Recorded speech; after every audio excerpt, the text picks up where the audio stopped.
This is PowerPoint presentation and lecture 2.3 on the First World War and American involvement therein. First, just a little background on the First World War without getting too tangential about it. One of the things we notice prior to a militarized conflict, prior to a war, is the phenomenon of polarization. Okay, what you have is you have the various interests on whatever side tend to crystallize together and polarize and their interests become more and more distant from each other. It's something that we focus on a little bit of our attention in international relations.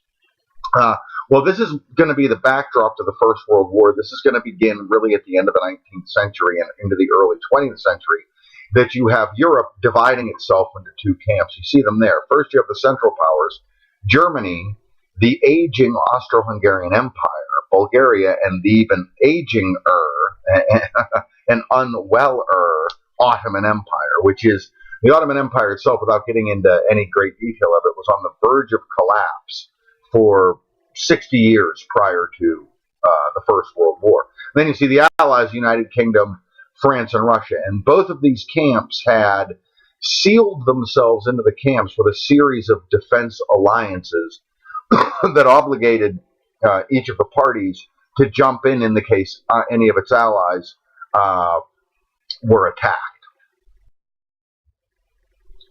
The reasons for the polarization are diverse, okay, and to some degree at least beyond our scope in this class. One of the more vital ones is the rise of Germany. Germany becomes a country in 1871 under Otto von Bismarck, and prior to that they were led by Prussia, and once they become a country, they rapidly, and they had already kind of started to do this, rapidly begin to challenge England as the largest industrial power in Europe, and they try to convert that by the end of the 19th century into naval power sufficient to challenge British interests. You also have, from the formation of Prussia, Prussia is formed in the War of the Austrian Succession in the 1740s under William the Great, or Frederick the Great, rather, Frederick the Great. You have a high degree of militarism within the Prussian tradition. Theirs was a very martial tradition. This will translate as it becomes Germany, and the Germans will be known as militarists. Concurrently with this, you have a rise, because the Austro-Hungarian Empire is in the verge of collapse, its holdings in southeastern Europe, in the Balkans, begin to express nationalistic tendencies and want independence, most notably Serbia, okay, which by the time of the First World War was a semi-autonomous region within the Austro-Hungarian Empire. And then finally, the last of them that we list here is the long-standing imperialist tradition of all of the European powers. The Germans felt that this placed them at a disadvantage. The British and the French particularly had vast holdings, vast colonial holdings throughout the world. Although they shrunk somewhat from the 18th century, they were still considerable. This provided them with both markets and a resource base to fuel their economies. Germany wanted something similar. Now, at the time of the First World War, the only real German colony outside of Europe was in Africa, was Tanganyika, which is made famous actually in the movie The African Queen. If you watch The African Queen, it goes into that just a tiny bit. Humphrey Bogart, Katharine Hepburn, excellent classic film. Again, we're back to the movies, aren't we? And so Germany, in fact, in the Second World War, this will be known as Lebensraum. Hitler's idea will be to carve out German colonies in Russia. Okay, so that's the background. And then finally, we have the immediate cause. Okay, the immediate cause is the assassination of Archduke Ferdinand, who was in Serbia at the time and was killed by actually a Turk who was paid for by the Serbian nationalists to assassinate him. This led to a sequence of events. Austria demanded to be able to go into Serbia to investigate the matter. Serbia refused. Serbia was in alliance with Russia. So when the Austrians moved into Serbia to arrest and to investigate the nationalists for the assassination of the Archduke, Russia responded by fulfilling their obligation to Serbia. And this led to the sequence of events, because once Russia declared war on Germany, or on the Austro-Hungarian Empire, both the Ottoman Empire and Germany had to declare war on Russia, which led England and France to declare war on Germany and the Austro-Hungarian Empire and the Ottoman Empire. And boom, just like that, you have World War I. And let this be a lesson to us all. Beware of entangling alliances. Beware of the commitments that you make. Okay. The course of the war. Okay, and World War I is fairly famous for what happens. You have the main front. There are going to be two fronts, one of which we're not going to talk about at all. We're not going to talk about the Russian front at all, the Treaty of Brest-Litovsk. We might talk about it a little bit at the very end. What we're going to focus our attention on is the Western Front and American involvement therein. The Western Front was based on two strategies. And you know what? We'll start down here with the French strategy, which is at the bottom of the slide. What the French ultimate strategy was based on was this Maginot Line. The Maginot Line, and I'll show it in a minute here. I threw a map of Europe here, and I'll show you what we mean by it. The Maginot Line is a series of defensive fortresses on the French side of the Rhine River, in the south of the Low Countries. Okay, and the idea being that these defensive fortresses would protect France from a German invasion. To circumvent the Maginot Line, the Germans developed the von Schlieffen Plan, a plan that they will also use in the Second World War, which is essentially to circle around the Maginot Line by blowing through the Low Countries of Holland, Belgium, and Luxembourg. Okay? To counter this, the French designed and then rapidly abandoned this idea of a pinwheel strategy, that while the Germans were pressing in from the north, they would try to press in on Germany from the south, cross the Rhine and enter Germany. They abandoned that right away because the German onslaught was so strong that the French had to, whatever troops they had planned on using in the pinwheel, they had to pull back to the north to defend against the Germans. Okay, and now just a little emphasis on this von Schlieffen Plan. Here's the basic idea. The Maginot Line extended from Luxembourg down through Strasbourg and just a little bit south. So this was the Maginot Line right here. Okay, of defensive fortresses. The idea being that if the Germans came in through here, they would be able to defend it. Now the problem is the Maginot Line was not complete. The Maginot Line, in its intention, was to actually develop fortresses all the way up to the Atlantic coast, okay, along this line. That never transpired. In fact, they had only finished them and only actually partially finished them up through Luxembourg. The von Schlieffen Plan was a rather bold, ambitious strategy to swing in a series of moves through Holland. The northern wing would come through Holland like this, swing down, and then encircle Paris from the west. Then there would be another wing that would come and hit Paris from the north, another wing that would come in through Belgium and hit Paris from the northeast, another wing that would come through, okay, and so you see it would basically just be a large wheel motion. And ultimately what you would end up with is the encirclement of all this French territory, which would neutralize the entire French army. That was the basic idea. And you saw in that previous slide back there, you saw that web link consistent with the von Schlieffen Plan. If you click on that and go to that site, it's a more detailed analysis of the von Schlieffen Plan. Now here's the problem. The von Schlieffen Plan on paper made sense. It worked. The problem is that at this point in history, as the original slide said, defensive strategy and tactics far outstrips offensive capacities. Von Schlieffen dramatically overestimated Germany's capacity to move quickly enough and logistically support the supply line as the von Schlieffen Plan unfolded and they attempted to get west of Paris. This set them up with an extraordinarily long communications and supply line.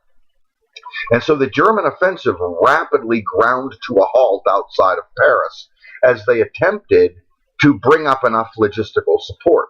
This allowed the French and their British allies sufficient time to marshal their forces outside of Paris. And in a fairly famous episode, we have the taxi driver offensive, where taxi drivers from Paris drove reinforcements out, including civilian population. Anyone that could carry a rifle was sent out to the front to act as bodies to stop the German offensive.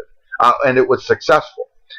As a result of this is why the First World War grinds down into what's characterized by. What you see when you see films or when you hear histories of the First World War, what you envision is trench warfare. You envision a German trench and an Allied trench, and the two sides battling it off, trying to gain a few yards here and there. And that's what they'll do for 4 years. By really the end of 1914, and really by the fall of 1914, it had degenerated into trench warfare, a series of trenches stretching from the Atlantic Ocean in the English Channel down through Luxembourg, and really even further south than that, down towards Strasbourg, had been developed by both the French and the Germans. And for the next 4 years, both sides will simply hurl human waves against these trenches, and these human waves will get mowed down by artillery and machine guns. The First World War, ultimately, we see the design of a few different things. We see the design of the flamethrower, we see the design of the aircraft, we see the design of the tank, okay? And so it becomes a bloodthirsty conflict.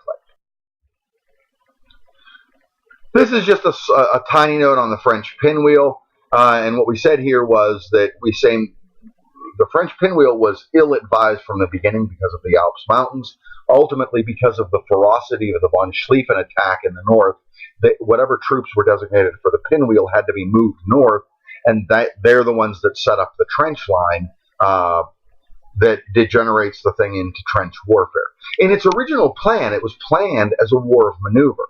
The problem was they had overestimated their capacity to maneuver and underestimated the severity of defensive tactics and technology. The overall result, you see here what I've been talking about. You have degeneration into stalemate and trench warfare, and you have, in the First World War, you have carnage on an unprecedented level. This is as a result of technological improvements and the superiority of defensive tactics. And we see a couple of the more famous ones in the Battle of the Marne, which was September 1914, and by September it had degenerated into trench warfare. You have over 500,000 casualties in 5 days of fighting. The Battle of the Somme was even bloodier, though it lasted from July through November of 1916. And so you have over 1 million casualties on both sides. And so it was an exhausting conflict. And so ultimately what determines the outcome of the conflict is who can sustain this punishment for a longer period of time. Okay? Which is why, now turning to U.S. involvement, which is why the ultimate intervention by the United States in 1917 is so critically important. Because the fact is, by the time, and we'll get to this in just a minute, by the time the United States involves itself in the conflict, both sides are like, imagine heavyweight fighters, okay, in round 15 of a boxing match. They are exhausted, they are beaten, both sides are ready to quit. In comes this fresh, young United States, which is not militarily a match, not because of its resources, but because it just doesn't have the battlefield experience that the European powers does, but with a massive resource base, comes in as fresh fighters on the side of the Allies. Virtually simultaneously with that, you have Russia that's knocked out of the war. Okay? Now we have early involvement with the United States. The Declaration of London in 1909. This is what's going to begin the gradual ensnarement of the United States into the war. Okay, the Declaration of London cites international law. Under international law, a non-combatant has the right, a neutral has the right to ship to all sides of a conflict. Prior to the war, the United States was actually trading with both the Allies and with Germany. Okay? By April of 1917, the United States had kind of stopped this. They stopped actually with the onset of war, and actually with the onset of the Wilson administration, they kind of stopped trading with Germany. And just kind of as just a tiny bit of background here, just kind of as an aside, let's remember from the preceding presentation that Wilson was the holdover of the progressives, and we remember all the progressive moves. Well, one of the things Wilson ideologically believed in is that the United States was a democratic nation, France was a democratic nation, England was Great Britain was a democratic nation, and so as such, there was a natural alliance between them. Germany was under the Kaiser, okay? And so the Austro-Hungarian Empire had an emperor. And so as fellow democracies, there was a certain kinship with the British, not to mention a cultural kinship, being that the United States rose out of Great Britain. And so by April 1917, the United States had $2 billion in outstanding loans to the Allies, mostly to Great Britain. And so really,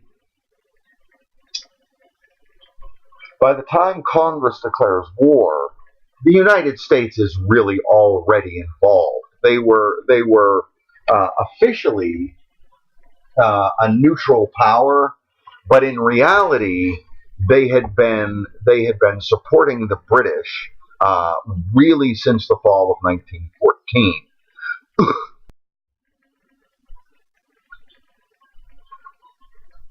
Now, the second thing that's gonna hit the United States is that both Germany and Britain will attempt to strangle the other one economically by blockading their ports. Now, as I said, by 1914, the United States had really stopped its trade relationship with Germany, but it had a very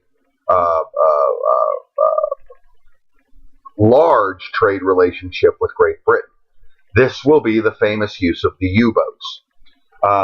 In 1915, especially throughout 1914, 1915, the Germans go from restricted to unrestricted submarine warfare.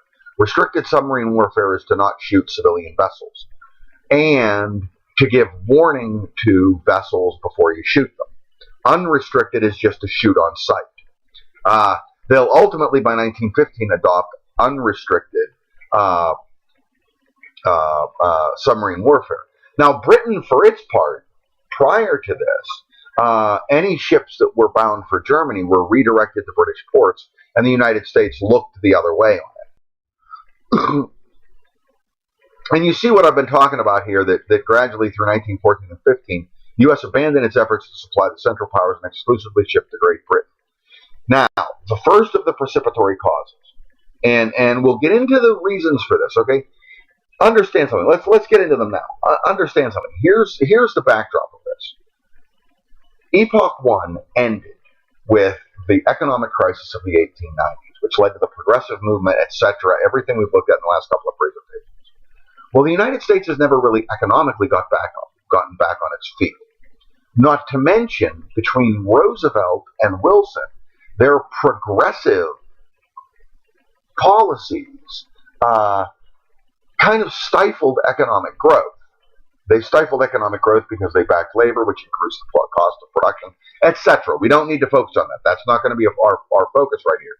Suffice to say that by 1914, by the onset of World War I, the U.S. economy was behaving sluggishly. Okay? To fix this, the United States needed to massively increase production. Simply supplying Great Britain wasn't going to do that. The United States needed to get involved itself. The Wilson administration, for that reason, that's more of a pragmatic economic reason, and for ideological reasons that I mentioned earlier, okay, the support of democracies, etc., wanted to get involved. But the American people saw this as a European conflict. Okay, they were not involved. It did not involve U.S. interests as far as the American people. And so it was an overwhelming majority of public opinion in the United States to not be involved in the war. Okay, and so now in May of 1915, with German unrestricted U-boat warfare, we have the famous sinking of the passenger liner, the Lusitania. Now, the Wilson administration will try to use this as provocation for U.S. direct involvement in the war. The Lusitania is sunk is torpedoed by a U-boat. The problem is that reports come out very quickly that the explosion that sunk the Lusitania, did not come from an external source. It came from an internal source. Okay? And you see there, the Lusitania at the time it was sunk, in addition to civilian passengers, was carrying 4 million rounds of ammunition bound for Great Britain. Okay? The explosion that sunk the Lusitania came from inside the ship. The torpedo broke through, exploded, and triggered an explosion inside the ship of all the munitions that were being carried for Great Britain. Okay? And so in a sense, the United States used the civilian passengers on the Lusitania as a human shield to protect against a U-boat attack while they delivered munitions to Great Britain. Okay? And so the American people looked at this, and it was not enough to turn public opinion. Public opinion went a little bit more for the Wilson administration intervention, but it wasn't sufficient to give Wilson sufficient support to lobby Congress for direct U.S. intervention. And this is what I was talking about just before. This is the recap. The U.S. never recovered from the banking crisis, sluggish growth, needed production expansion. By direct involvement, I said, by supplying the British, yes, it increases your productivity somewhat, but it's not enough. You need to directly involve yourself. If you directly involve yourself, you wipe out unemployment right away because you take anybody that's unemployed, put them in the army. Okay? Not to mention, you can take other civilian population, women, put them in the factories. Everything begins producing. The economy bounces back. Okay? This is the basic idea behind this. And as previously mentioned, the sluggish U.S. economic growth, Wilson's support, the problem, and this I mentioned previously. Now, as I mentioned, the Lusitania didn't work to gather sufficient public opinion to allow Wilson to lobby Congress for intervention. And so a very controversial event will take place. It's known as the Zimmermann Note. Zimmermann was the foreign minister of Germany under Kaiser Wilhelm. And you see the details there. A telegram from Zimmermann to the French president is intercepted by the United States. And the telegram says that if Mexico will directly intervene against the United States to counterbalance it in the event that the United States becomes involved in the war, that Germany will return the territory from the United States taken in the Mexican Cession of 1848. This is the American Southwest. And Texas. Okay? A bizarre idea. Logistically unfeasible. And that's one of the arguments. Now, here's the thing with the Zimmermann Note. There is no neutral third-party empirical evidence to suggest that the note ever existed, or that it ever took place, or that its origination was from Zimmermann. The plan itself was ridiculously absurd. Okay, you're talking about the same group that designed the von Schlieffen plan, which on paper was a very good plan. Okay, you're talking about Germany, which was then and is now noted for its strategic planning. Coming up with this harebrained idea with Mexico, not likely. That, coupled with the fact that there's absolutely no objective evidence to suggest the note existed, calls into question the authenticity of the note. Okay? And in fact, the person that first reported it said that they would be unable to report it without some sort of confirmation. And the United States doctored the confirmation. This was sufficient for U.S. public opinion to turn on the side of intervention.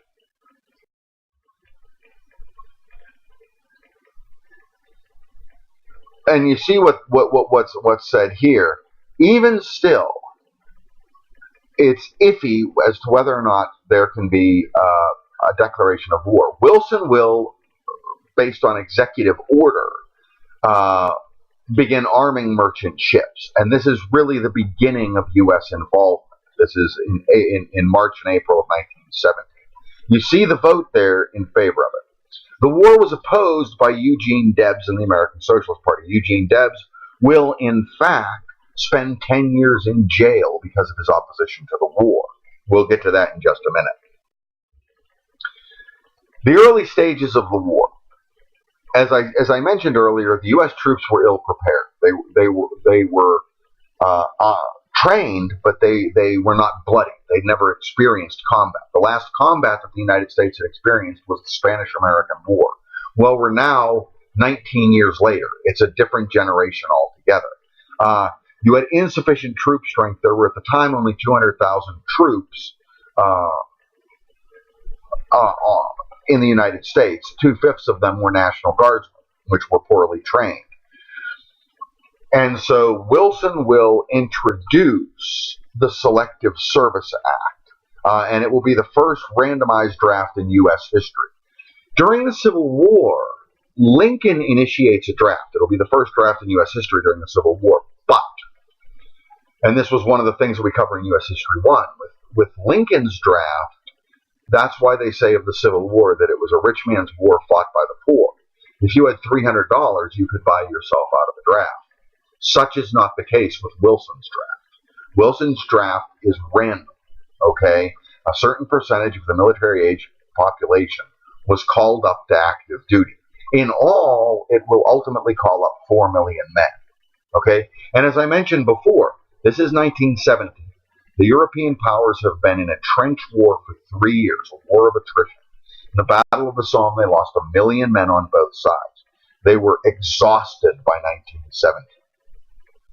The U.S. introduces fresh life to the war on the side of the Allies. And this is ultimately will be the deciding factor. Had the United States not involved itself, it's questionable. And you never want to get into these, in history, you never want to get into the what-if questions. They're a lot of fun, though. What if, right? So what if the United States hadn't gotten involved? There may have eventually been a negotiated peace because neither side could have won the conflict. It was a stalemate. And remember again what I said before. From the fall of 1914 onwards, the Western Front was a virtual stalemate.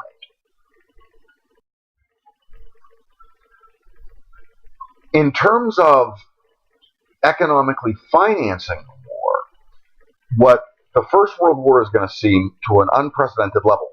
Lincoln did it to some degree in the Civil War, but not like Wilson will in World War I. The government will take control of the economy. And we're not going to degenerate this into a discussion of the various types of markets. But the United States, particularly in the 1890s, one of the things we talked about was the conservative approach of laissez-faire economics, okay, where the government didn't become involved in the economy at all, etc. Well, the progressive movement pushed forward with at least limited government intervention in the marketplace in the form of regulations, etc. The Wilson administration will go to the extreme. In the First World War, the U.S. economy becomes a command economy. The government dictates production levels, dictates prices, puts a freeze on wage and price increases, and so takes over the economy completely. They'll do the same thing in the Second World War. We have, for example, now here's the details of that. We have the formation of the War Industries Board. We have the development of the Food Administration, which sets goals for and production quotas for U.S. agricultural output. Okay, the United States. This is the time that the United States will become the breadbasket of democracy. Okay, and we're going to see when we get to the discussion of the 1920s, we're going to see the difficulties that this creates. What for now, all we'll say is that to meet this quota, to meet this productive increase, both American industry and the American agricultural sector will massively increase their productive capacity. Okay? The problem is going to be after the war. After the war, that productive capacity is no longer necessary, and so they'll be left with an enormous amount of unused capital. But, okay, and National War Labor Board, which grants concessions to labor, negotiates labor rights. Now, financing the war, this is going to be the first time the war is financed this way. World War II will be financed very similarly. You're going to have two sources for the financing of the war. The first is what they refer to as Liberty bonds. Okay? People will buy bonds. This is effectively giving the government a loan to pay its bills during the war. Okay? A bond is an IOU. When you buy a bond, you're buying an IOU. So you buy a $100 bond, that gives the government $100 to spend. In this case, on the war, you have a bond that will earn a certain interest rate and will be paid off at some later date. Okay? The second way is taxes. This will be, now the 16th Amendment we talked about in the last presentation was passed that allowed Congress, under the Constitution, Congress has the right to levy taxes. This will expand that and allow Congress to levy taxes on income. This will be the first imposition of it. Prior to 1917, it's not used. It's on the books, but it's voluntary. Wilson will make it non-voluntary. Okay, he'll be the first to impose an income tax. And it's a graduated income tax, and you see the highest bracket is 70%. Currently, the highest bracket is a little better than 30%. That's what the Obama administration and some of its supporters in Congress want to raise the tax rate on the highest 5% of earners in the United States. Bring it back closer to that 70%. Actually, they want to bring it up to 50%. It was the Reagan administration that dropped it below 50%. Additionally, the Wilson administration launches a propaganda campaign to garnish more support for the war. Okay? And so you have, most famously, the Committee on Public Information, led by George Creel. It launches a campaign. Now, it's actually one of the more interesting things, and it's tangential and beyond our scope to really talk about it too much. But one of the more interesting things has to do with the use of the media to create public support. One of the critical elements of that is to objectify the enemy. And so what we see at this time, and it's really the first time that this is going to be used on a mass scale with American mass media, we're going to see the objectification of the Germans, referred to as the Huns, as these sinister, demonic, diabolical forces that are hell-bent on the conquest of the world. Okay? We're going to see this used repeatedly now from this point forward in history. Even to this day, we see this used with U.S. involvement in the Middle East. We see fundamentalist Islam depicted in a very objectified way.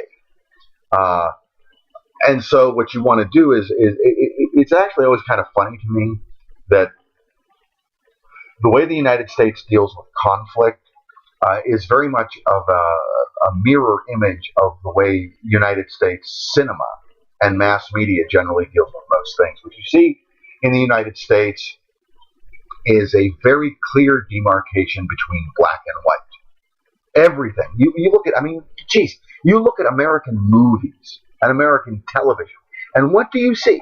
I mean, my little grandchildren know this. My little grandchildren talk about that. Good guys and bad guys. Our team and their team. Okay? And so what you create is you create good versus evil. Americans love to phrase things as good versus evil. Well, in this is going to be the first real deliberate attempt to create such an image on a mass scale. Lincoln tried it a little bit in the Civil War, but it wasn't terribly successful, to create the Southerners as evil slaveholders, taskmasters. Most Northerners didn't care about that. Well, this time it's going to take hold. It's going to be actually fairly effective in turning the Central Powers, particularly the Germans, into the evil demonic force that must be defeated or the American way of life is going to collapse. They'll do it again in World War II. They'll do it in Korea. They'll do it they'll attempt to do it in Vietnam. They'll do it throughout. Okay. Among other things, with the propaganda campaign is going to have the Espionage and Sedition Acts passed. Now, we had, if you studied U.S. History 1, we had the Alien and Sedition Acts, okay, which dramatically increased the power of the executive. We won't get into them here. Here we have the Espionage and Sedition Acts, and these are very similar to the more recently passed, this is, we're talking 2001, the Patriot Act, okay, makes it a criminal offense to say or print anything contrary to the U.S. war effort, okay, which means the First Amendment to the Constitution is thrown out. And you see here, Debs will be sentenced to 10 years for advocating against U.S. involvement. You have in the Supreme Court, Schenck versus the U.S., individuals' First Amendment rights limited if the exercise of those rights poses a clear and present danger to others. Now, the First Amendment doesn't say that, but right, you can't yell fire in a crowded theater because it poses a threat to others. Now, into all this mess, we've talked about the Western Front, we've talked about U.S. involvement. Now we get to the Eastern Front, and without getting into too lengthy a discussion of the Eastern Front, as ill-prepared as the United States may have been when it became involved in the war, the Russians were completely unprepared for the German invasion. And remember, it was Russia that declared war on Austria first. When they declared war, they were completely unprepared.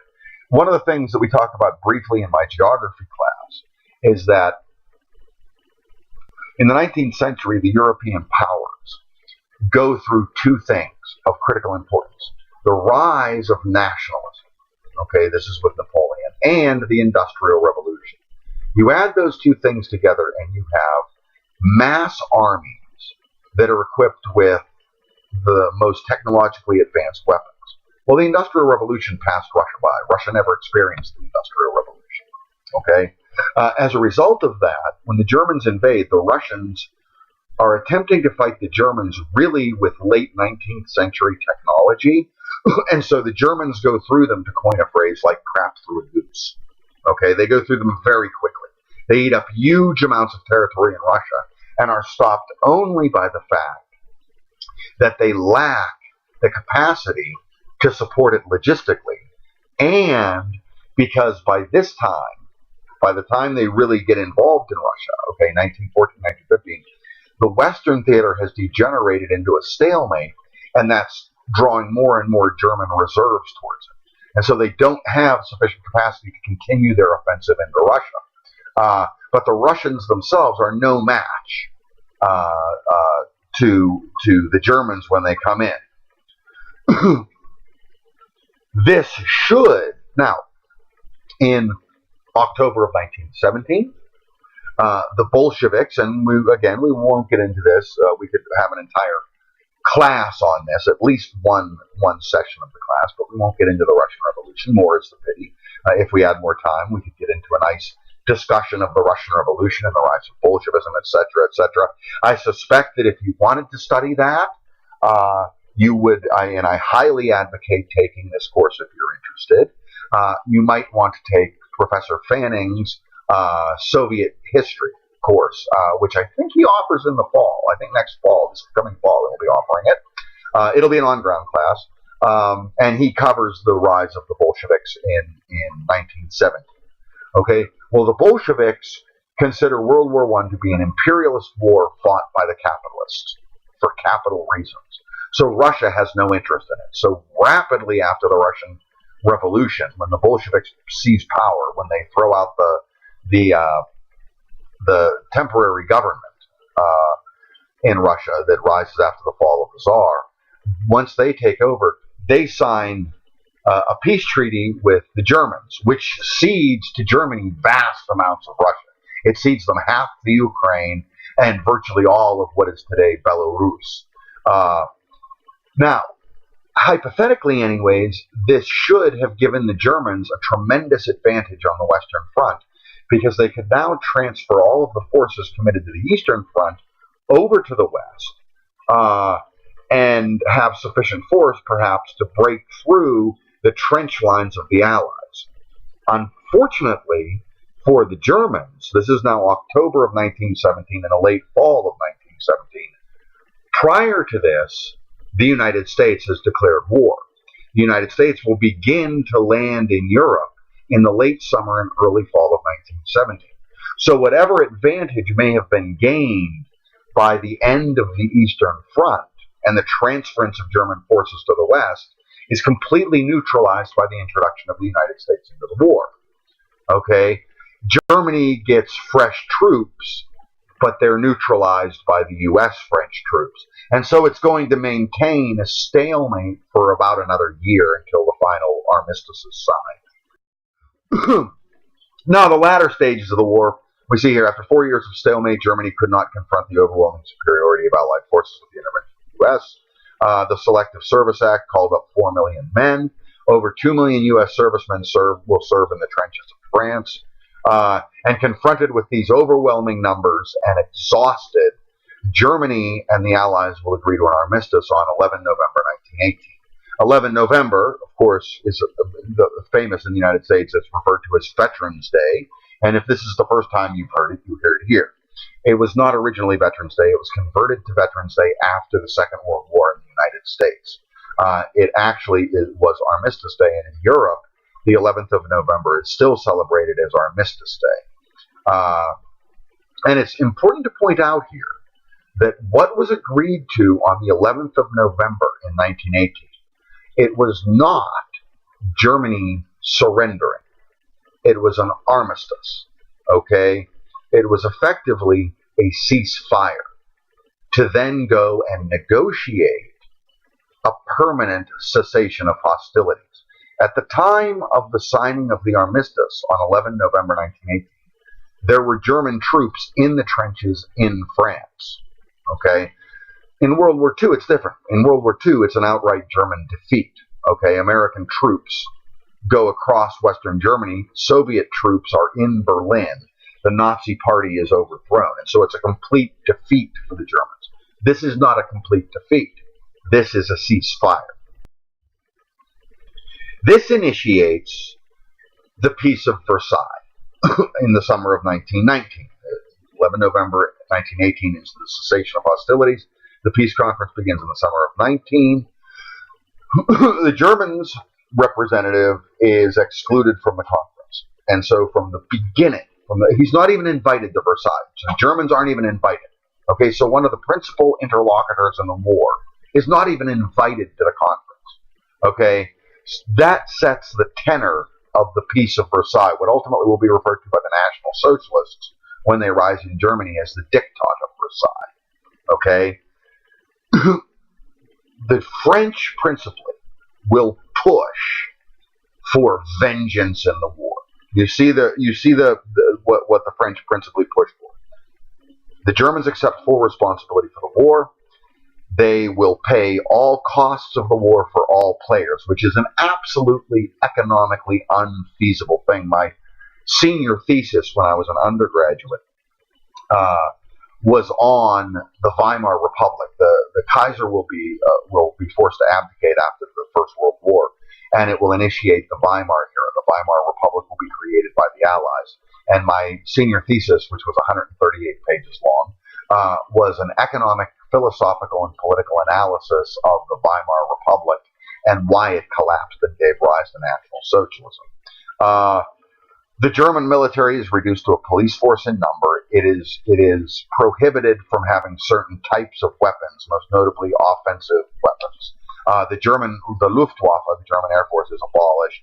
U-boats are prohibited, etc. Okay, so you reduce Germany to a third-rate power, to little more than policing powers within its own borders.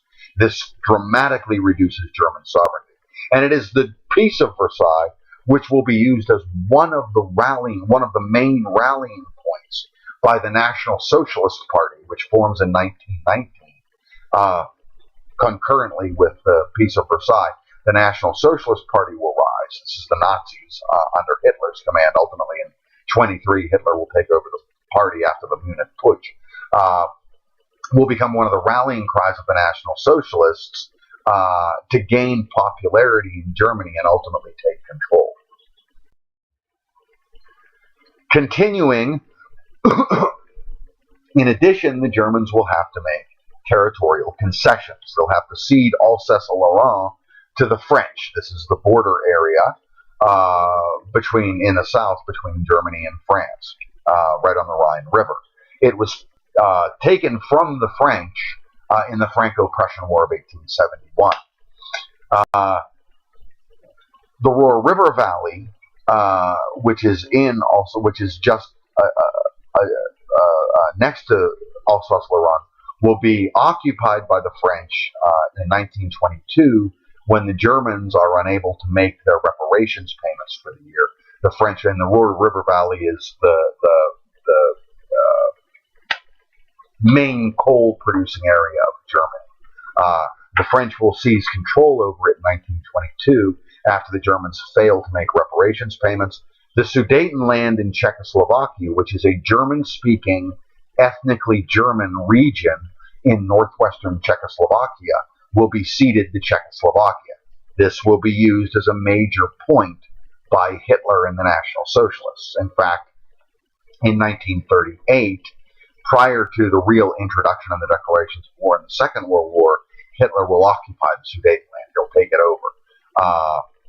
The Danzig corridor will be ceded to Poland. Okay, this is a little stretch of land which was owned by Prussia, and it will be ceded to Poland. This will become a precipitory cause of the German invasion of Poland in 1939. Okay. In the midst of all this, Lloyd George, who is the Prime Minister of Great Britain and who is at the conference, storms out of the conference. Okay, it should be reiterated, the ones advocating this hardline position against Germany, okay, this vendetta against the Germans, are the French. The British advocated a treaty of fairness. Okay, they wanted to present the Germans with terms that would be acceptable to Germany. And so when the French refused to entertain such a notion, Lloyd George walks out of the conference. And there's a very famous quote that I used in my senior thesis way back when. Yes, that's right. I can still remember my senior year in college. Okay, I've still got a few brain cells firing. I'm not that old, I suppose. But he says, you can reduce Germany to a third-rate power. You can strip it of its territory. But in the end, if the Germans believe that they have been treated unfairly here, they will find a way of seeking vengeance and of exacting vengeance on those who are responsible. And this becomes, very much of a kind of a prophet, because very prophetic is the word I was groping for. This becomes very prophetic because, in fact, in 1940, the National Socialists will launch a blitzkrieg against France and accomplish in a matter of weeks what the Germans could never do in World War I. They seize Paris and take over France. And the famous line from Lloyd George is, Etiam diabolus argutur, which means even the devil has the right to be heard. It doesn't matter how wrong you think someone is. They have to be involved in the negotiations, and you have to negotiate fairly. This ultimately gets to a point raised by Sun Tzu in The Art of War. You do not ever try to cripple a defeated opponent, because they will ultimately rise up against you. Now on to the famous Wilson's 14 points.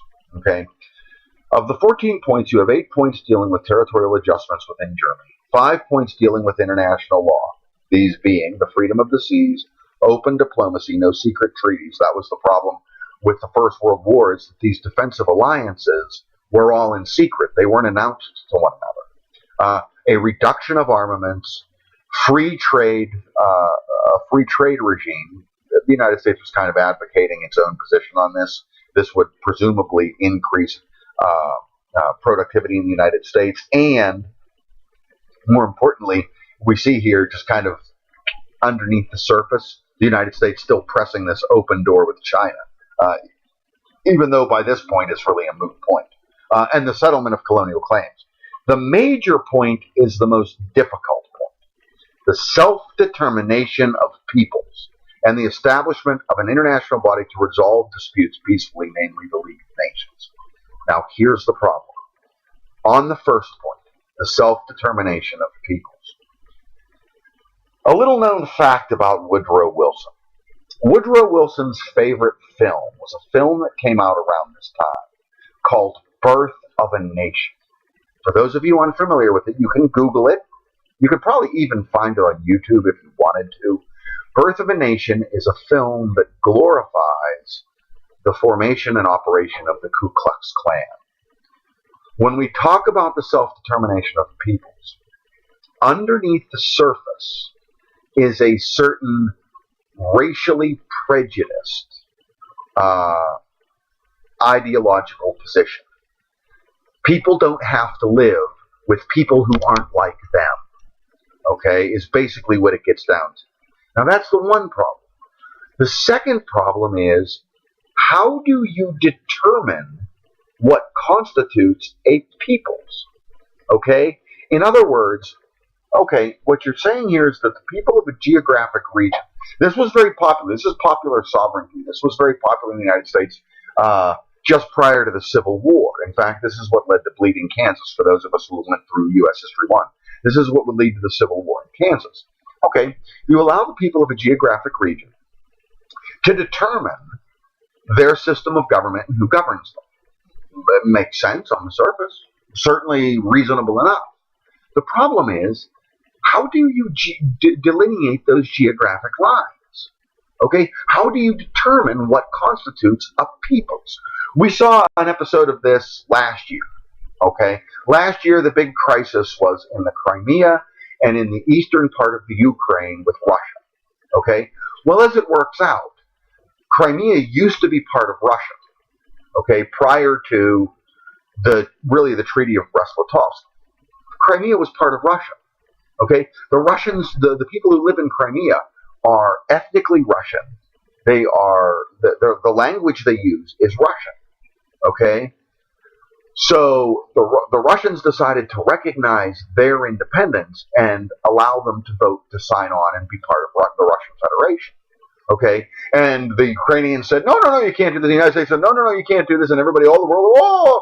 Right? Well, here's the problem. Okay, the people of the eastern Ukraine, okay, the Donetsk region, they're ethnically Russians. They speak Russian. Why should they not be allowed to join Russia? That's under the self-determination of peoples. But under the self-determination of peoples, I should be able to separate geographically my little quarter of an acre of property here in Rochester, okay, and proclaim my independence, okay, and determine my own government. That's the problem with the self-determination of peoples. It's a problem with which the United Nations still deals, okay, as witnessed last year. We have this problem rise up in the Balkans, okay, in the 1990s, Slovenia and Croatia and Bosnia all decide, okay, we don't want to be part of Yugoslavia anymore. We're going to form our independent nation. And the Serbians say, well, that's all well and good, except for the fact that you have a large number of Serbian ethnic nationals living within your borders who don't want to be part of your country. What do we do about that? Okay, do you force them to live? Well, in that case, the United States backed against self-determination of peoples, the people of Serbia. And that's the strange gray area. Okay, yes, absolutely. And the self-determination idea, Bosnian Muslim the ethnic Bosnian Muslims should be allowed to proclaim their independence and to establish their own government. But they shouldn't be able to force the Serbs to go with them. The Serbian people should be allowed to do the same thing. This is the problem. It opens a can of worms that is extraordinarily difficult to close again. Now, the other problem is the League of Nations. Okay? The League of Nations will become a problem, and we'll deal with that in a second here when we discuss the defeat of the League Charter in the United States. Because when you allow, well, I may as well deal with it now. I always say we're going to deal with it later and do it now, whatever. Okay, the problem with the League of Nations is the same as the problem with the United Nations. If you allow for the creation of a superimposing organization like that, which is has the authority to pass binding decisions on its members, that limits the sovereignty of members. Okay, it limits their latitude for maneuverability. It limits their options. Okay, if they have to listen to it, and we'll deal with this at more length in Epoch 3 when we deal with the United Nations. Here we have the U.S. rejection of the treaty. First point, we have personal enmity between Lodge, who is the Republican leader of the Senate, and Woodrow Wilson. Okay, Lodge uses this as a platform to launch a scathing attack on the Wilson administration. Its progressive policies, Lodge was a conservative, so its progressive policies and this new idea of this treaty that the Wilson administration has come up with. You see there, the second point, limitation of U.S. sovereignty and the latitude for maneuverability in foreign policy as a result of the League of Nations. This limits Congress's authority because Congress won't be allowed to countermand League mandates. And so the Senate will reject the treaty on the League in March of 1920. Now, another thing that I kind of referenced very briefly was the problems that are going to rise in the economy after the war. During the war, industrial production expanded. These are the wartime contracts. Agricultural production expanded. To finance that expansion, farmers, producers, all borrowed money to expand their productive facilities. And during the war, that was all fine. Everything was running at maximum tilt. Well, now the war's over. There will be a brief period till about 1921 where the United States will be the principal source of rebuilding Europe, which has been devastated by the war, principally France. But after that's accomplished by 22, you don't need that rebuilding anymore. So all those wartime contracts are going to be canceled. Everything is going to condense. And the United States runs the risk of falling into a very serious economic recession. Okay, you'll have the termination of government control of the economy, of regulatory control. The War Industries Board will be abolished on the 1st of January 1919. And the idea is, well, we'll just return to a peacetime economy. You can't do this. Now, Truman, at the end of World War II, and we'll get to this, of course, at greater length then, at the end of World War II, Truman will see this and won't put the U.S. economy back on a peace footing for several years. It will actually be Eisenhower that finally gradually introduces it back to a peacetime economy. The economic results we see here, I've talked about them a little bit, the over-leveraging of American manufacturing, which I talked about before, over-leveraging of American agriculture. What it's going to ultimately create in the early 1920s, 1922, is stagflation. The removal of the wage price controls leads to post-war inflation because there's too much money in your system, exacerbated by the reduction in production, and this will be coupled with the rising unemployment because of the reduction in output. You will also have 4 million U.S. servicemen. The U.S. will demobilize after the war. You'll have 4 million U.S. servicemen that will now need work. So you have all of these unemployed at exactly the time that industry begins to contract production. And so you have serious problems brewing, and we'll deal with that in the next slideshow in the 1920s. Ultimately, this will lay the foundation for the collapse in the 1930s. They'll manage, through literally a kind of illusory sleight of hand, to maintain what appears to be economic prosperity in the 20s. But underneath it is a great big giant bubble that's about to burst, and it will burst in 1929 and really come full online in 32 and 33. Post-war labor relations, again, after the war. Now, during the war, and we talked about during Wilson's administration and during the progressive era of Roosevelt, labor sees a precipitous increase in its ranks and a precipitous improvement of its fortunes. Okay? Well, now let's think about what we just said in the last few minutes. Okay? The wartime contracts are canceled. Industrial and agricultural production contract. You have 4 million additional workers come back from the demobilized military. So you have massive unemployment. And what did we talk about in, what was it, 1.3, when we talked about organized labor and the fortunes of organized labor? When you have a situation where the supply of labor outstrips the demand for labor organizations are not going to flourish. This is the situation we're going to have. There will be, in all, after the war, 3,600 strikes involving over 4 million laborers. Most of these will be violently suppressed by the U.S. government because when the economy hits the dumper, which is shortly after the war,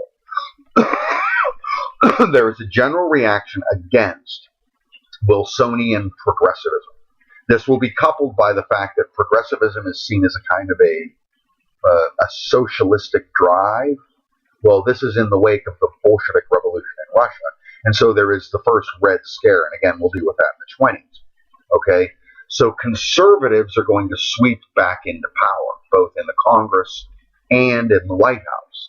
And so once again, when the conservatives get in, as they were in the late 19th century, we will see them siding against organized labor and violently suppressing strikes. As I mentioned, we have the first Red Scare. We have progressivism is equated with socialism in the Bolshevik Revolution in Russia.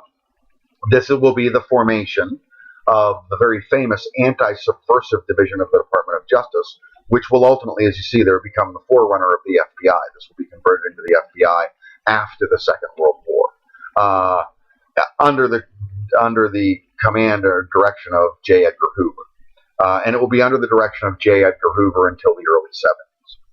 It will be one of the greatest job security performances in history.